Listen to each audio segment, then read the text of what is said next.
Today we're getting started on Area of Study 2. In this area of study, we're looking at promoting health in Australia. Now, to promote health, we need some kind of system. And over the years, we've had several. This video is focusing on providing a background of two of these models that we need to know, the biomedical model of health and the social model of health. We'll also touch on the preventative model of health, which can be thought of as a link between the first two models. In the last half century or so, Australia has adopted a few different models of health, that is, guiding frameworks that define how health-related issues are approached. It is important to have a general understanding of the different models and why they were or are used. Let's start with the biomedical model of health. As the name suggests, the biomedical model focuses on the biological aspects of disease and illness. It emphasises the diagnosis, cure, and treatment of disease, and subsequently is practiced by doctors and/or health professionals.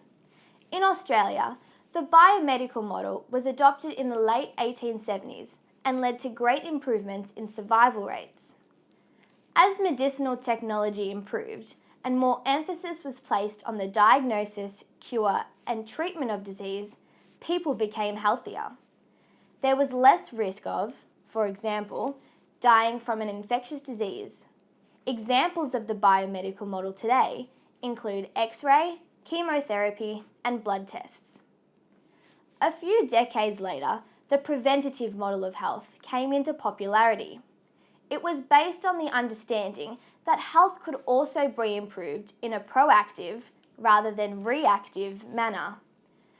Further to this understanding, it became apparent that with the preventative model, fewer people would become ill in the first place, easing the burden on the health system.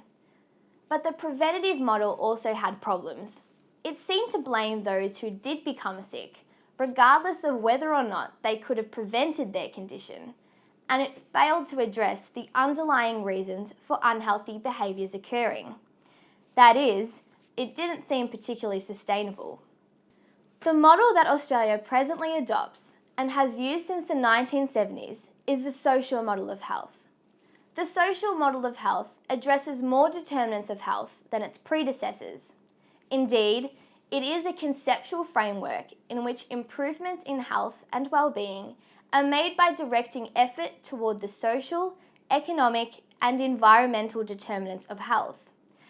You can almost think of the social model of health as a combination of the biomedical and preventative models, taking the good parts of each.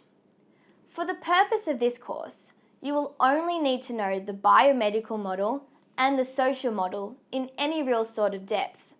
The preventative model is no longer in the study design, but it does provide a nice overview as to how Australia came to rely on the social model of health.